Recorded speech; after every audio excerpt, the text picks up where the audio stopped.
Saudara dan saudari terkasih, Injil kita hari ini diambil dari Injil Matius bab 25 ayat 14 sampai 30. Yesus mengemukakan perumpamaan berikut ini kepada murid-muridnya. Hal kerajaan surga sama seperti seorang yang mau bepergian ke luar negeri, yang memanggil hamba-hambanya dan mempercayakan hartanya kepada mereka. Yang seorang diberikannya 5 talenta, yang seorang lagi 2, dan yang seorang lain lagi 1, masing-masing menurut kesanggupannya. Lalu ia berangkat. Segera pergilah hamba yang menerima 5 talenta itu. Ia menjalankan uang itu lalu beroleh laba 5 talenta. Hamba yang menerima 2 talenta itu pun berbuat demikian juga dan berlaba 2 talenta. Tetapi hamba yang menerima 1 talenta itu pergi dan menggali lubang di dalam tanah, lalu menyembunyikan uang tuannya. Lama sesudah itu, pulanglah tuan hamba-hamba itu, lalu mengadakan perhitungan dengan mereka.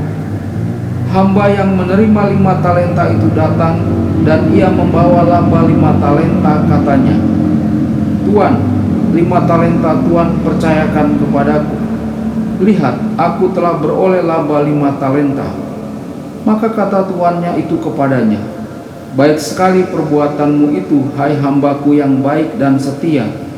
Engkau telah setia dalam perkara kecil. Aku akan memberikan kepadamu tanggung jawab dalam perkara yang besar. Masuklah dan turutlah dalam kebahagiaan tuanmu." Lalu datanglah hamba yang menerima 2 talenta itu, katanya, "Tuan, 2 talenta Tuan percayakan kepadaku. Lihat, aku telah beroleh laba 2 talenta. Maka kata tuannya itu kepadanya, "Baik sekali perbuatanmu itu, hai hambaku yang baik dan setia. Engkau telah setia memikul tanggung jawab dalam perkara yang kecil. Aku akan memberikan kepadamu tanggung jawab dalam perkara yang besar. Masuklah dan turutlah dalam kebahagiaan tuanmu." Kini datanglah juga hamba yang menerima 1 talenta itu dan berkata, "Tuan, aku tahu bahwa Tuan adalah manusia yang kejam, yang menuai di tempat di mana Tuan tidak menabur, dan yang memungut dari tempat di mana Tuan tidak menanam. Karena itu aku takut dan pergi menyembunyikan talenta Tuan itu dalam tanah. Ini terimalah kepunyaan Tuan." Maka jawab tuannya itu, "Hai kamu hamba yang jahat dan malas, jadi kamu sudah tahu bahwa aku menuai di tempat di mana aku tidak menabur, dan memungut dari tempat di mana aku tidak menanam. Karena itu sudahlah seharusnya uangku itu kau berikan kepada orang yang menjalankan uang, supaya sekembaliku aku menerimanya serta dengan bunganya. Sebab itu ambillah talenta itu daripadanya, dan berikanlah kepada orang yang mempunyai 10 talenta itu. Karena setiap orang yang mempunyai, kepadanya akan diberi, sehingga ia berkelimpahan. Tetapi siapa yang tidak mempunyai, apapun juga yang ada padanya akan diambil daripadanya. Dan campakkanlah hamba yang tidak berguna itu ke dalam kegelapan yang paling gelap. Di sanalah akan terdapat ratap dan kertak gigi. Berbahagialah orang yang mendengarkan sabda Tuhan dan tekun melaksanakannya. Sabdamu adalah jalan, kebenaran dan hidup kami."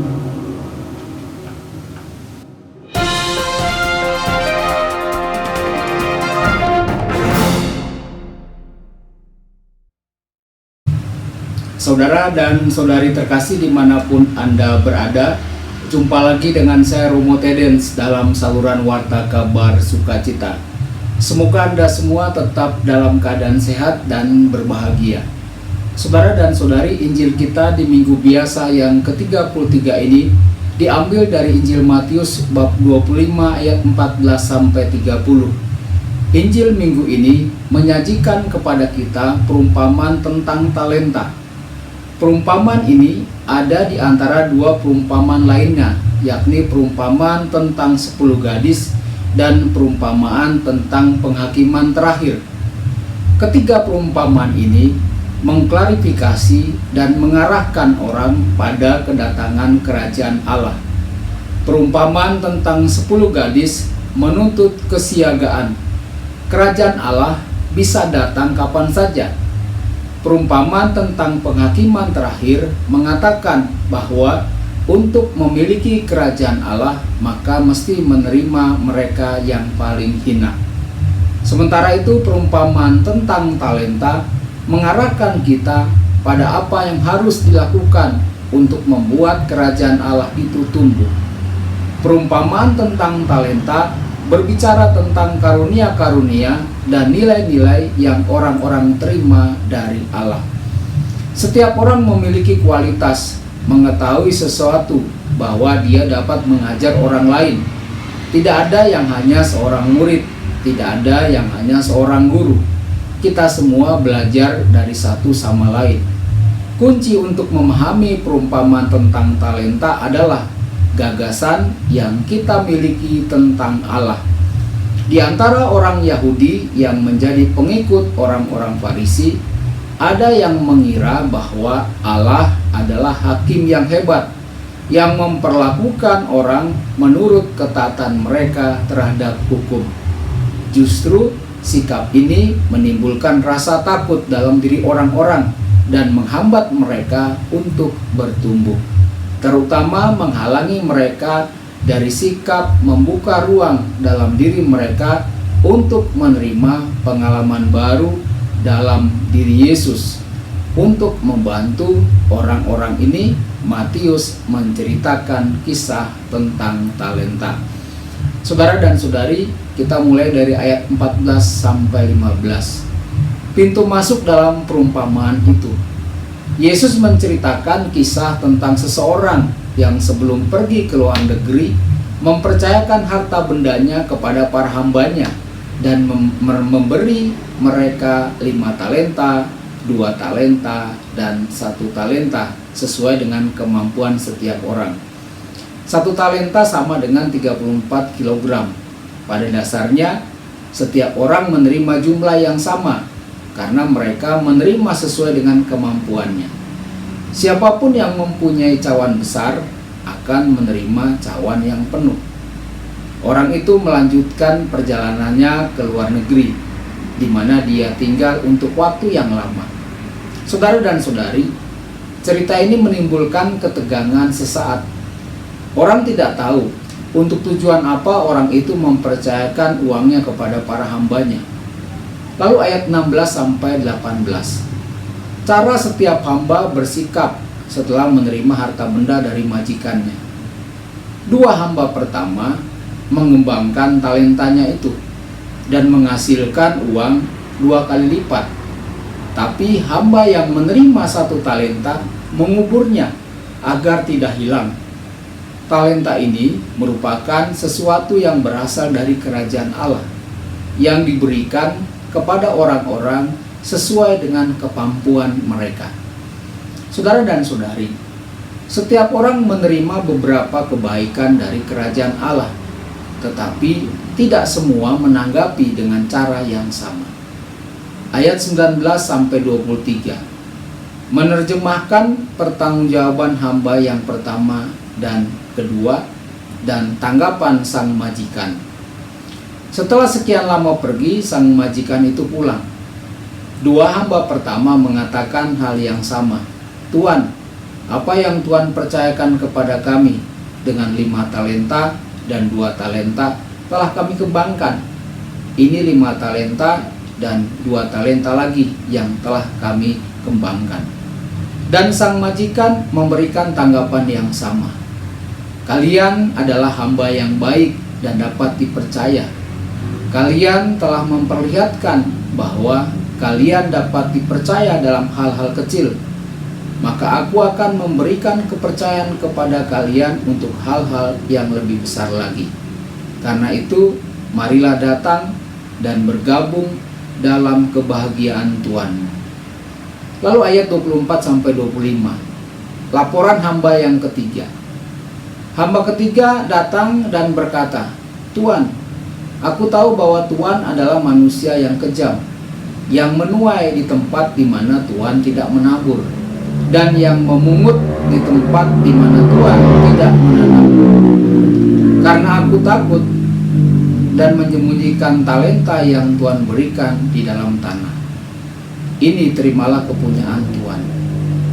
Hamba itu memiliki gambaran yang keliru tentang Allah. Hamba itu menganggap Allah sebagai majikan yang keras. Di hadapan Allah seperti itu, manusia takut dan bersembunyi di balik pengamalan hukum yang kaku dan sempit. Orang yang berpikir bahwa bertindak dengan cara ini, hukum yang keras tidak akan menghukum dia. Pada kenyataannya, orang seperti itu memiliki pandangan yang keliru tentang Allah dan hanya percaya pada diri sendiri dalam menjalankan hukum. Orang ini menutup diri, memisahkan diri dari Allah dan tidak mempedulikan orang lain. Orang ini menjadi tidak mampu tumbuh dan berkembang sebagai orang bebas. Gambaran keliru tentang Allah ini mengasingkan manusia, mengakhiri sukacita, dan memperburuk kehidupan. Ayat 26-27. Tanggapan Tuhan kepada hamba yang ketiga. Dia berkata, "Hai hamba yang jahat dan malas, engkau tahu bahwa aku menuai di tempat yang tidak kutabur dan memungut dari tempat di mana aku tidak menanam. Engkau seharusnya mendepositokan uangku dengan para bankir, dan saat aku kembali, aku akan mendapatkan uangku kembali dengan bunga."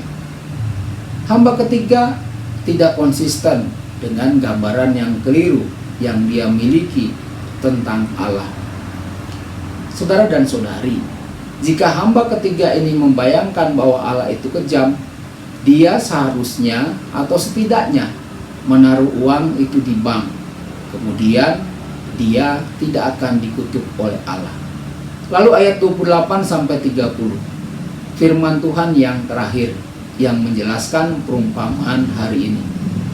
Perintah utama agar bakat diambil darinya dan diberikan kepada orang yang memiliki 10 talenta. Karena setiap orang yang mempunyai kepadanya akan diberi, sehingga ia berkelimpahan. Tetapi siapa yang tidak mempunyai, apapun juga yang ada padanya akan diambil daripadanya. Ini adalah kunci yang menjelaskan segalanya. Pada kenyataannya, bakat, talenta, apa yang berasal dari kerajaan Allah adalah kasih, pelayanan, dan semangat berbagi. Itu adalah segala sesuatu yang membantu kita untuk tumbuh dan mengungkapkan kehadiran Allah. Saudara dan saudari, siapapun yang menutup dirinya karena takut kehilangan sedikit yang ia miliki, pada akhirnya ia akan kehilangan segalanya. Tetapi orang yang tidak memikirkan diri sendiri dan memberikan dirinya kepada orang lain akan tumbuh dan akan menerima dengan cara yang tak terduga segala sesuatu yang telah ia berikan, dan bahkan akan berlebihan. Siapapun yang kehilangan nyawanya akan menyelamatkannya. Refleksi pribadi bagi kita. Apakah kita mengembangkan karunia yang Tuhan berikan kepada kita untuk kebaikan sesama dan kemuliaan Tuhan? Tuhan memberkati Anda semua. Sabda Allah adalah kebenaran. Sabda Allah adalah kehidupan. Mari kita mencintainya, mari kita menghayatinya, ya Tuhan.